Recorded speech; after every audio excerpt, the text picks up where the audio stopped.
So AJ, you're hundreds of thousands of followers on TikTok and Instagram across the world. Know a lot about your character, Jessica. Yeah. Jessica 210, but I want to get to know the person behind Jessica. Okay. So, did you know you were always going to be a comedian? And how did you even get to this point in your career? I didn't know I was going to be a comedian. Now, people use that word so loosely.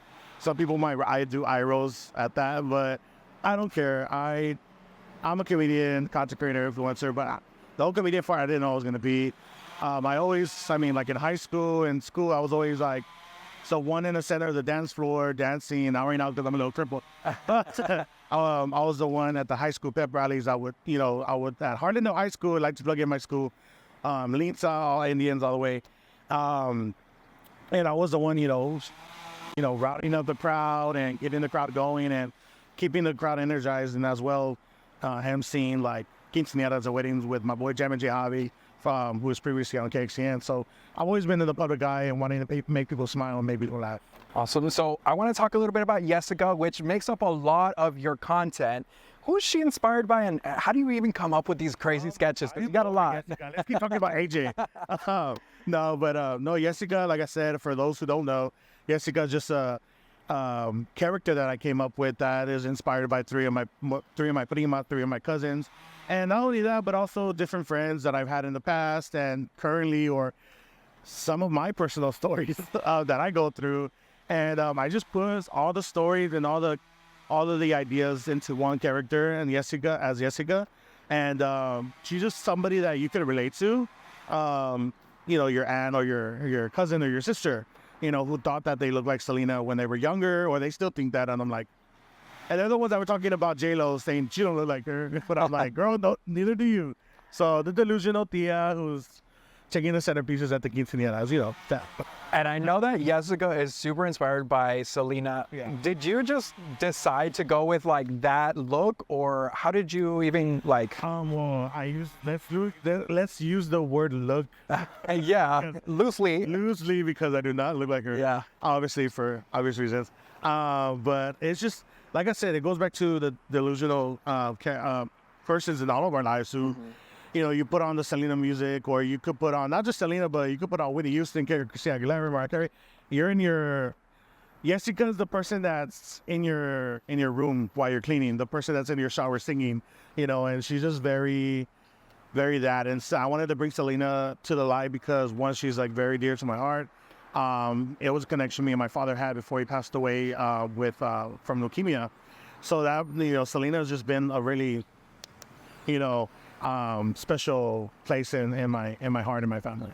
So you make a lot of people laugh all over the world, but behind the laughter, is there any pain? I would say I am a spiritual person. I'm a practicing Catholic all my life. I'm happy to say that. I am a spiritual person, and I would say I do have pain. I'm not saying I'm perfect, but I've always been the person to make my pain into laughter. And it's very like, sometimes it just sounds so dark and people are like, oh my God. And I'm like, what? Like, I could a friend could be crying, and I'm talking to a friend and I'm like, oh, imagine if this happened. And they're like, and they just start laughing. It's just like, I like to just, a lot of my hurt, I guess, is just like losing. I lost a lot of people in my life. I'm not the only person, but just in my years of growing up, I lost a lot of, like I said, my dad, my stepdad, both my grandparents, aunts, uncles, friends, and mourning has just been, I would say, like mourning, that's my way of mourning. My way of, I don't know if I'm saying that right, but I think it's that place to, like, instead of me crying, let me just turn my cry into laughter.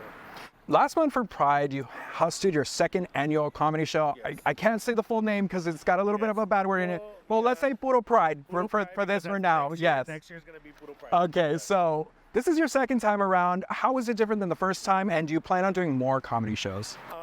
Well, I would have to say this year sold out again, like you said, and if I would have to compare last year's to this year's, I can't compare, because last year's comedians and entertainers that I had were, they were off the top, in the same way with the entertainers I had this year, they were off the top. Shout out to, Upstage Comedy, to where I have the Bobby Smith. That's where I have my shows at, and he's just so good. His staff is good, and they treat us well. And the whole like comedy show, the gente that go, it's like I'm like shocked that there's like 55-plus-year-old men there that love me and they like support me, and I'm like, okay, so either they were already supporting me or I'm kind of, which I feel like I am breaking some of that machismo stereotype, because I was in Corpus and there was this man that came up to me who was 60 plus years old, and he was like, you keep doing what you're doing, and I'm proud of you, Mio. And I was just like, oh, that felt good, like, being able to feel comfortable with a machismo male that's opening their eyes to what I'm trying to do. Yeah, and how do you feel about, maybe changing people's minds? I don't want to change people's minds, and I don't want to throw it in their face. I live my life the way I live it, as a gay man, and not only as a gay man, but some people might disagree, but I don't care. I am a gay Catholic man, and I love God, and God loves me, and that's just how I am. And it's like, my thing is to show people how to love and not to hate. That's my number one thing, as we're here to love, not hate. And plus I'm a comedian, so don't take me serious. Like, that's just the thing of like people saying, oh, why you dressed up like that? And I'm like, okay, well, why is Tyler Perry as Medea? Why is Martin Lawrence as Big Mama, Shanae? So it's like, those people, though, I do get inspired, though, with my characters that I portray, not just Jessica, but other little ones I've tried. You just joined this new huge campaign, by the way, with the CDC. It's called Let's Stop HIV Together, with another company that you worked with, which is called For All Humans, right? So this campaign aims to bring awareness about HIV in the Latino community specifically. What made you want to partner with several other Latino influencers just like yourself to become an ambassador for the program? And also, what does this campaign mean to you? Okay, so I would have to say first and foremost, the fact that it's not only for the LGBTQ plus people, it is also for my Latino people of all shades of colors. I just felt like, oh my gosh, this is so nice. The fact that we're out there in New York shooting this campaign and just seeing different walks of life there. And not only that, the biggest thing too was the fact that I had two members from the show Legendary from HBO Max, and then I had Jessica Wilde there from RuPaul's Drag Race filming this commercial with me. I'm like, wow. And they're like looking at me like, we love you. And I'm like, this is so dope that they knew me. But on side of that, though, the whole campaign, what it means to me is the fact that no matter the lifestyle you may have, it's always best to know your health, like how your health is going, and know your status, no matter whether it's HIV or anything else. But obviously this has to do with HIV, and I just feel like the Latinos need to get checked more. And the thing is, with Latinos, we're like, oh no, I'm okay. Oh no, I'm okay.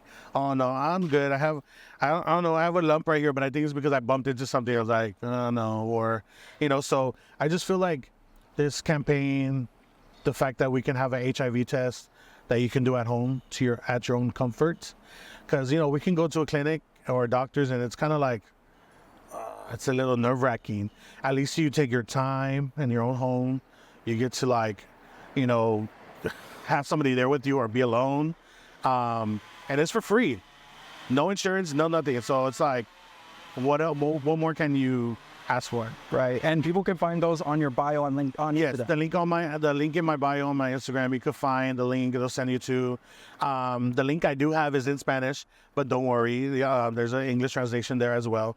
But you can definitely go in there, get your kit. All they need is an address to send it to. That's all they need. And you'll get the kit, you do it yourself, you send it back in, and you'll get your results. Awesome. And you're in the comfort of your own home. Awesome. AJ, thank you so much for joining me. Thank you so much. And it's been great talking to you. Talking to you and the weed eater back there. Thank you. Thank you.